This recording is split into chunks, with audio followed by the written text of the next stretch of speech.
You know, most of us know about Abubakar, the king from Mali, that traveled to the States, I think in 1301 or something like that.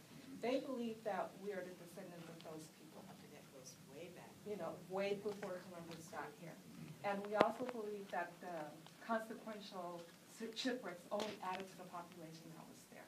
Because we all know that when your merchandise is lost or stolen, you go and reclaim them because they're worth something. So if, let's say, black people escaped into this mist of just people that didn't look like them, we would have been easily be able to find them among the Indians. But because we were already mixed, it was hard for them to distinguish between the black Caribs, red Caribs, yellow Caribs, because that's what they called us, black, yellow, red.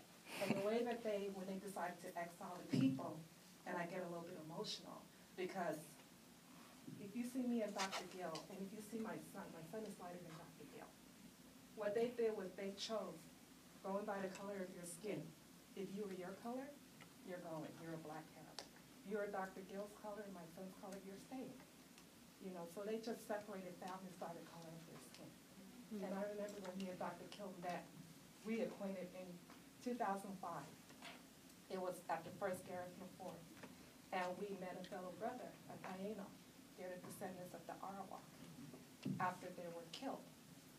And I remember Huacan Vidal, Mighty Storm, he's not with us anymore. And he told us that in their land, that they were forbidden to speak their language. They would tell them, if you speak your language, we will cut out your tongue. And they would show examples of them cutting people's tongue out.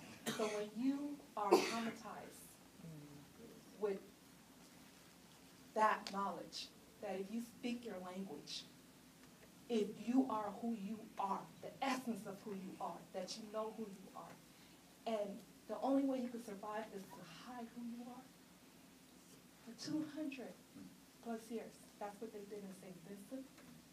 That's what our Caribs and Arawak people, Taino people did throughout South America. We have to hide who we are. When we reunited in 2005, the Tainos and the Caribs in St. Vincent, we looked at each other and we said, we thought you were dead.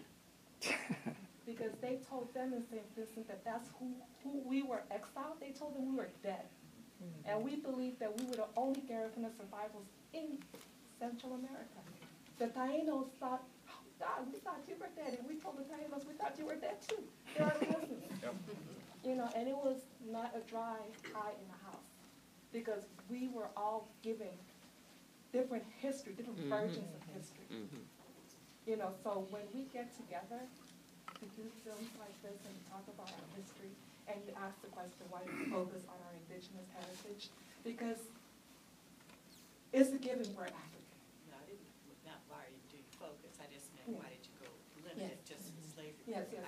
So we only have about 5 more minutes, so if we could make the answers a little bit shorter.